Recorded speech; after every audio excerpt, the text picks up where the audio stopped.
Hello guys, welcome back to our channel. So we are back again with another movie review. നമുക്ക് movie കാണാം, കാന്താര. ഞാൻ കണ്ടിട്ടില്ല ഇതുവരെ. So നമുക്ക് എല്ലാവർക്കും കോസി ആയിട്ടിരുന്ന ഒരു മൂവിയാണ്. ഓക്കെ,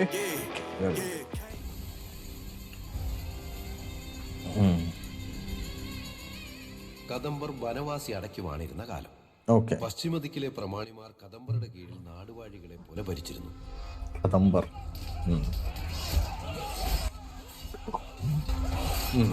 തന്റെ വാളിന്റെ മൂർച്ച കൊണ്ട് രക്തപ്പുഴയൊഴുക്കി അവിടുത്തെ ഭരണാധികാരികൾക്ക് രാജാവായവൻ മനുഷ്യരൂപം പൂണ്ട ഒരു രാക്ഷസനായിരുന്നു. ബാങ്കറയുടെ വിജയേന്ദ്ര. പുറം ലോകവുമായി യാതൊരു ബന്ധവുമില്ലാതെ ജീവിച്ചിരുന്ന നമ്മുടെ പൂർവികർക്കിടയിൽ അസാധാരണത്വമുള്ള ഒരു പെൺകുട്ടിയായിരുന്നു വൈദി.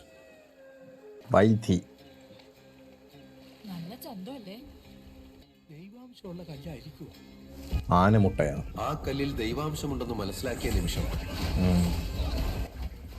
ആ തെളിനീരിൽ അവരുടെ രക്തം കലർന്നു. ഇതെല്ലാം അകലെ ഇരുന്നൊരുവൻ കാണുന്നുണ്ടായിരുന്നു. മായാരൂപൻ. എന്തിനാ ഇവരെ കൊന്നത്?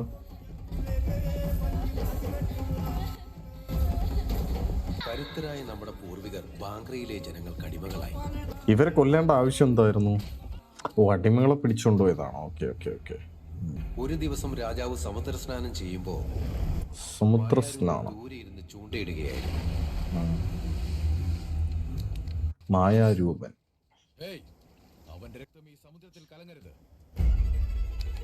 മാറ്റിയിട്ട് വെട്ടാൻ. കിഴിയിൽ നിന്നും വീണ സുഗന്ധവ്യഞ്ജനങ്ങൾ കണ്ട് രാജാവിന്റെ കണ്ണു മഞ്ഞളിച്ചു. ഈശ്വരന്റെ പൂന്തോട്ടത്തുനിന്ന് കാന്താര. രാജാവിന്റെ ആ സ്ഥലത്തിന്റെ പേരാണ് കാന്താര. ഓക്കെ, പക്കലെല്ലാം ഉണ്ടായിരുന്നു, കാന്താര ദേശം ഒഴികെ.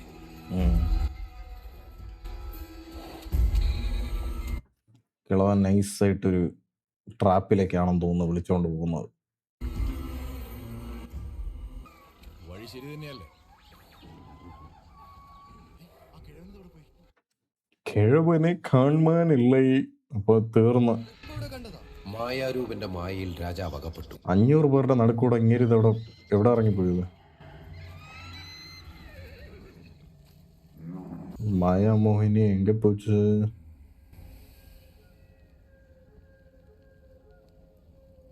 Look at all that jewelry and stuff. മരത്തിന് തീയിട്ടോ? കാട്ടിന് തീയിട്ടോ? ആ വെളിച്ചത്തിൽ ഏവരുടെയും കണ്ണുകൾ ജ്വലിച്ചു. എന്നാൽ അതൊരു സാധാരണ വെളിച്ചമായിരുന്നില്ല. എന്താ പരിപാടി? കാട്ടുപോത്ത്.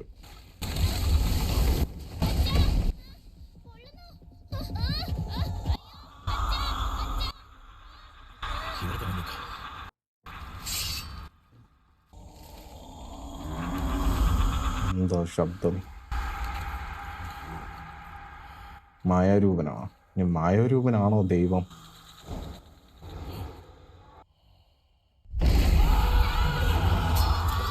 അയ്യോ,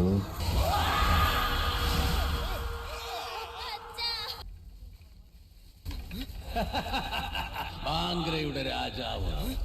അപ്പൊ മായാരൂപനാണോ ദൈവം?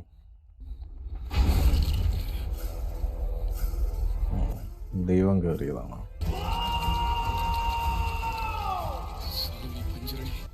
കാടിനുള്ളിൽ ദിക്ക് തെറ്റി ഓടിയ രാജശേഖരൻ എത്തിയതാവട്ടെ കടപ്പതിക്കലും. ഒരു വശത്ത് ഈശ്വരനെ ആരാധിക്കുന്നവരായിരുന്നെങ്കിൽ മറുവശത്ത് ആവാഹനത്തിലൂടെ ശക്തി പ്രാപിക്കുന്നവരായിരുന്നു. കാന്താരയിലെ ദൈവാംശകത രാജശേഖരൻ പറയുന്നത് കേട്ട് കടപ്പതിക്കിലുള്ളവർ കാന്താരയിൽ ആകൃഷ്ടരായി. അവരുടെ സഹായത്തോടെ രാജശേഖരൻ കൊട്ടാരത്തിൽ എത്തിച്ചേർന്നു. അന്നു തൊട്ട് അധികാരവും അന്ധകാരവും ഒന്നായി. അധികാരവും അന്ധകാരവും ഒന്നായി means power and darkness became the same. Very very powerful words. ദശകങ്ങൾ കഴിഞ്ഞിട്ടും രാജശേഖരന് കാന്താരയോടുള്ള ഭയം മാറിയതേയില്ല. ധർമ്മം വാഴുന്നിടം കളങ്കപ്പെടുമ്പോൾ ഈശ്വരന്റെ ഇടപെടലുണ്ടാകും. ഇങ്ങനെയുള്ള മണ്ണിൽ വീണ്ടും ദൈവാംശം പിറവിയെടുക്കും.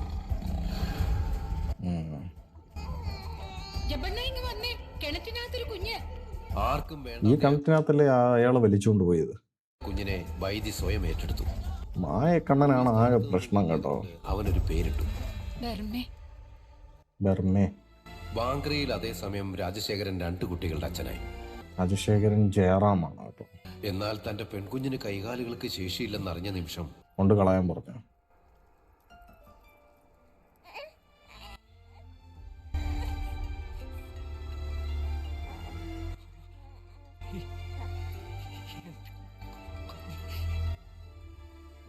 ഇവിടെ ഈശ്വരന്റെ പൂന്തോട്ടം എന്തിനാ വിളിക്കുന്നേ?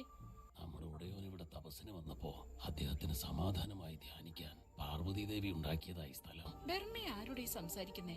അവനിതെന്ത് പറ്റി? ഓ, അപ്പൊ അപ്പൂപ്പനെ ആർക്കും കാണാൻ പറ്റൂല. എന്നോട് ചോദിച്ചാ ഞാൻ എന്ത് പറയാനാ? വളരും തോറും ഇവിടെയുള്ള ദൈവാംശ കഥയിൽ അവൻ തൽപരനായി. ആ കാണുന്നതാണ് കാന്താര. അങ്ങോട്ടേക്ക് ഒരിക്കലും പോകരുത് മക്കളെ. അവിടെ ഒരു ബ്രഹ്മരക്ഷസുണ്ട്. കാലം അങ്ങനെ കടന്നുപോയി. കാട്ടുവിഭവങ്ങൾ മാത്രം ശേഖരിച്ച് ജീവിച്ചു പോകുന്ന നമ്മുടെ പൂർവികരാണെങ്കിൽ ശേഖരിച്ചതിൽ ഒരു പങ്ക് ദൈവത്തിന് അർപ്പിച്ച് ഒരു പങ്ക് അവർക്ക് വേണ്ടിയും എടുത്ത് 3-ാമത്തെ പങ്ക് കാടിന്റെ അതിർത്തിയിൽ കൊണ്ടുപോയി. ഏലമാണ് കേട്ടോ, ഏലക്കയാണ്. അത് ബ്രഹ്മരക്ഷസ് വന്ന് എടുത്തുകൊണ്ടുപോകുമെന്ന് അവരെ തെറ്റിദ്ധരിപ്പിച്ചു. അതാരാ എടുക്കുന്നത്? അതിർത്തിക്ക് അപ്പുറം ആരാ ഉള്ളത്? ആരാ അത് എടുക്കുന്നത്? താൻ വാർദ്ധക്യത്തിലെത്തിയപ്പോൾ രാജശേഖരൻ തന്റെ മകന്റെ പട്ടാഭിഷേകം നടത്തി. പട്ടാഭിഷേകം. ഓ, ഈ പുള്ളിയാണോ? നല്ല സെറ്റാണ് കേട്ടോ, നല്ല രീതിയിൽ അത്. ഒരുപാട് CGI അങ്ങനെയുള്ള പരിപാടികളൊന്നും ചെയ്യാതെ നൈസായിട്ട് അത് ചെയ്തിട്ടുണ്ട്. ഭയങ്കര റിയലിസ്റ്റിക് ആയിട്ട് തോന്നുന്ന ഒരു ഫീൽ. ബാക്കിയുള്ള എല്ലാ സ്ഥലത്തും ഭയങ്കരമായിട്ട് അങ്ങ് ബ്രഹ്മാണ്ടമാക്കിയിട്ട് അതങ്ങ് like they will use a lot of CGI and stuff and make it a little, not a little bit, like നമുക്ക് ആർട്ടിഫിഷ്യൽ ആണ് എന്നറിയാം, പക്ഷെ this looks really good. Like ആ പാലസിനകത്ത് ആ സെറ്റപ്പ് കാണാൻ നല്ല ഭംഗിയുണ്ട്. And the costumes also really good. നമസ്കാരം. ഓ, ദൈവാനുഗ്രഹം എന്നും ഉണ്ടാകട്ടെ. ഏത് ദൈവം? നമ്മുടെ അനുഗ്രഹം നിങ്ങൾക്കുണ്ടായ മാത്രം മതി. നന്നായി വരും പൊക്കോളൂ. അതെന്താണ് അങ്ങനെ പറഞ്ഞേ? അങ്ങേക്കൊരു ഉപഹാരം. എനിക്കൊരു കോപം വേണ്ട. ഓ, പ്രഭുവിന്റെ കൂട്ടുകാര്.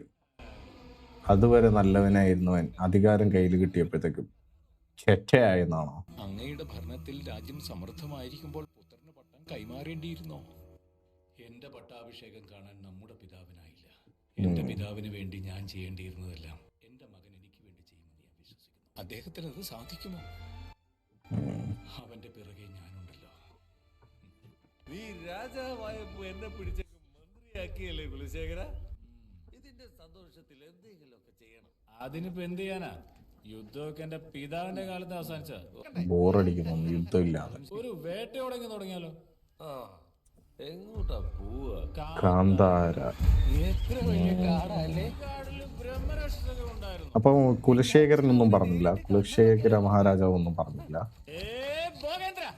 ഒന്ന് പതുക്കെ ഓടിക്കടാ, കുടിച്ചതൊക്കെ പുറത്തോട്ട് വരാ. ഇതിലും പതുക്കെ പോകാനൊന്നും പറ്റൂല. വേണമെങ്കിൽ നീ സൈനികരുടെ നടന്നു പോവാ. മനസ്സിലാവുന്നില്ലല്ലോ. രാജാവിന്റെ അടുത്താണ് ഈ സംസാരിച്ചത്. തമ്പിങ്ങടുത്തെ ഇടിക്ക്. അപ്പൂപ്പൻ പോയ വഴിക്ക് പോണ്ടെങ്കിൽ ഇപ്പൊ തിരിച്ചു വിട്ടോ നീ.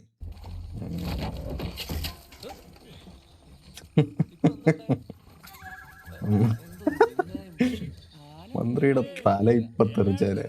മണ്ടനായ ഒരു രാജാവ് ഉണ്ടെങ്കിൽ ഇങ്ങനെയുള്ള കെണിയിലേക്ക് പ്രജകളെ പറഞ്ഞുവിടും എന്നാണ്. ഉന്നുണ്ട് പക്ഷെ ആശാന്. എടുത്തോണ്ട് വാ. നമ്മുടെ രഥത്തിൽ അതിനെ കൊണ്ടുപോകും. പിന്നെ രാജാവ് വെറുതെയോടെ വന്നെന്ന് പറയും. ബക്കാണോ മാനാണോ? അയ്യോ, അങ്ങനെ ഇനി എങ്ങനെ തിരിച്ചു പോകുന്നതല്ലോ. അങ്ങനൊക്കെ തിരിച്ചെത്തി.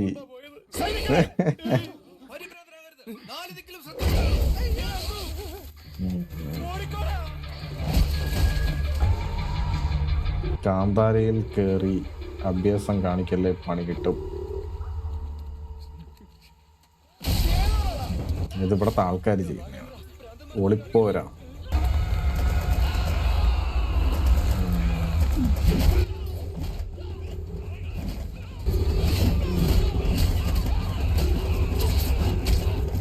Nice shot, nice. Nice shot എന്ന് വെച്ചാൽ ഞാൻ പറഞ്ഞ ക്യാമറയുടെ ആംഗിളാണ് ഞാൻ നൈസ്. ആക്ഷൻ കുറിയ ഒരു രക്ഷയില്ല കേട്ടോ, റിയലി നൈസ്.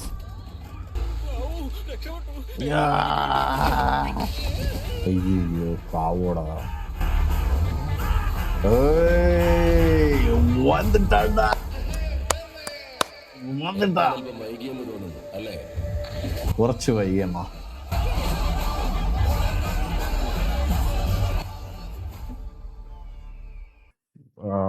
ഇത്രയും കണ്ടിൽ വെച്ച് ഞാൻ ഒരു കാര്യം പറയാമല്ലോ, വണ്ടർഫുൾ മൂവി. അതിൽ ഒരു വകയും പറയാനില്ല. കാര്യം എന്താന്ന് വെച്ച് കഴിഞ്ഞാൽ അതിൻ്റെ ദി ആർട്ട്, ഒരുപാട് CGI പരിപാടി എനിക്ക് തോന്നിയിട്ടില്ല. ആ പാലസിന്റെ ആ ഒരു സ്ഥലം മാത്രമാണ് നമുക്ക് ആ ഒരു CGI തോന്നുന്നത്, ബട്ട് വെരി ലിറ്റിൽ. ബാക്കി ആർട്ട് ആൻഡ് എവറിഥിങ്, കോസ്റ്റ്യൂം, അഭിനയം, പിന്നെ fight കൊറിയോ, everything so far it's amazing. So I'll see you guys at part 2 of Kantara. Okay, part 2 ൽ നമുക്ക് വീണ്ടും കാണാം. So make sure that you guys are subscribing to the channel. എല്ലാവരും നിങ്ങളുടെ comments ഇതുവരെ കണ്ടത് നിങ്ങൾക്ക് ഇഷ്ടപ്പെട്ടു, നിങ്ങൾ എപ്പോഴാണ് കണ്ടത്, ഇനി സ്പോയിലർ ഒന്നും പറയാതിരിക്കുക, ഞാൻ കാണാനുള്ളതാണ്. So anyways, part 2 ഉടനെ തന്നെ വരും, maybe today or tomorrow. Okay, I'll see you guys next time. Bye.